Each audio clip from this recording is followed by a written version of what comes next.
Hi guys, today I want to talk about the Sonoff ZBMINI and how to use it as a momentary switch, and even further how to use it at 5 volts with a dry contact. I'm Q and this is Smart Home Noob Mods.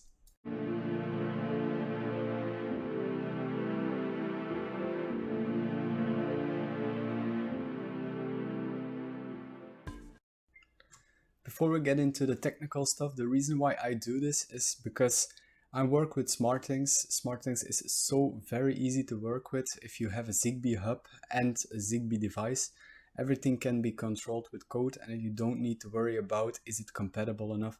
I know the Zigbee Mini works and that's just perfect. From Wi-Fi devices, it's always the same. Will it work? Sonoff has a 5 volt momentary switch, but it doesn't seem to be compatible with the SmartThings hub. So from this on, this project I made for an Airwick air refreshener to actually make it 5 volts, so it doesn't need to be the 230 in our country for it to work. I also modded it so it will be using the 3.3 volts to power on the Airwick refreshener, and it makes that if you asked it to push a send, it will shh and done. So next part is the code. This is actually pretty basic stuff. You get a simple code saying when the device is turned on, turn it off after 1 second. That's the pretty basic way the author edited it. I will leave a link for the poster that made it, so you can just copy it and place it where you need it to be. I will show you a quick how to, so you actually get your way. So you copy all the text from the original poster, go to My Device Handlers, create new device handler, give it some time, of course, select From Code and paste it. Here you just say create and publish for me. When you do that, it will be a new device handler in your options. Just go to My Devices, go to the device you want to use it like that, go to change settings, that's in Dutch, and under the type you go all the way down to the one you need. In my case it's Zigbee button 1, the one I created, but the inching relay, that's one. But the other one should be actually right here, yes. So if you've done that, just save it and it will be working like you want it to work. So now when you turn the device on through Google or through SmartThings, it will turn itself off after 1 second. That's basically that part. Next part, we're gonna talk about the Zigbee controller. Here you can see the simple things like the neutral, L in and L out. This place is where the relay actually connects the two when you switch. So from now it has 230 volts and it goes through these wires. When it switches, it gives through and the light or whatever you use it for goes on for 1 second and turns off again. This was pretty much already a lot that I wanted, but I still wanted to give it more.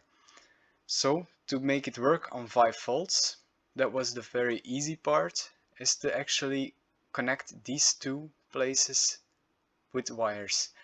So the 5 volt wire I connected here, and this is going straight to my USB cable to 5 volts, and the ground wire also immediately goes to the USB cable. I did take it a little bit of a safe path, so I connected it to the neutrals after modifying it.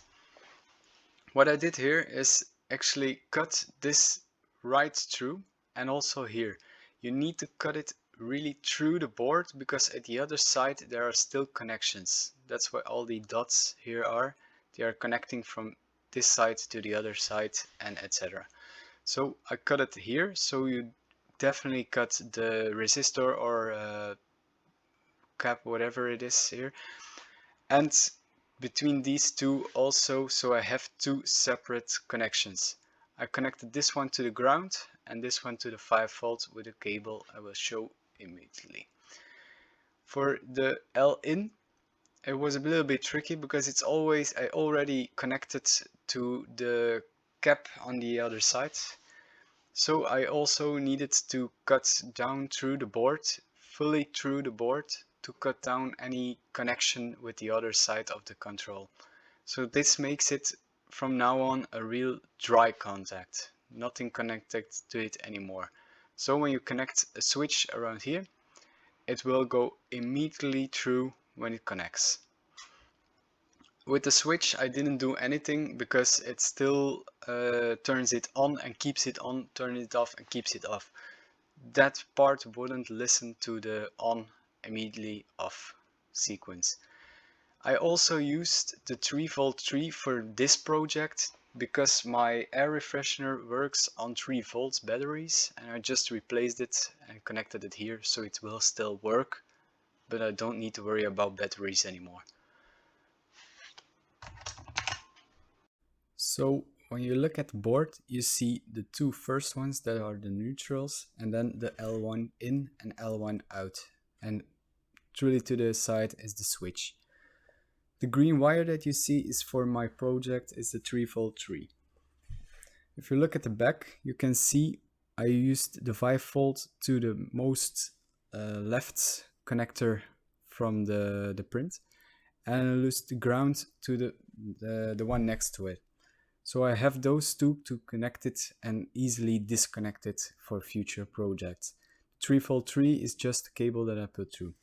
Like you can see, I really dug out any remaining copper connection between all the 3 points, because if it don't, it will still go to the resistor or cap.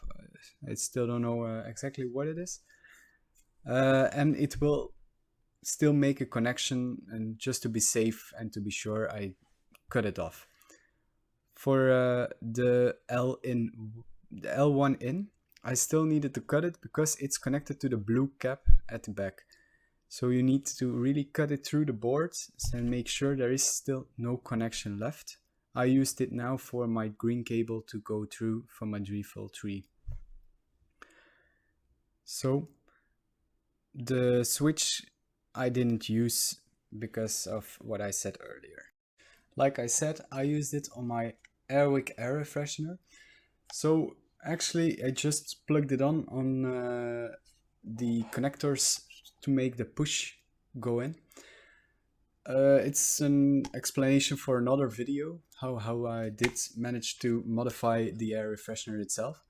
But it just needs a click, click, on, off, simple as that. Just push it out and stop pushing. So now when I ask, hey Google, I've been to the toilet. Sure, I'll take the fall for this one, and I will fart again to clear all doubts. And just like that, it smells good again. So basically it clears up everything about that.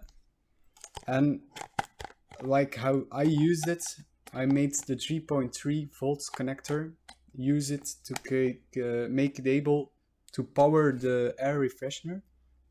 So I don't need to worry about chasing batteries. If it has power, why do it?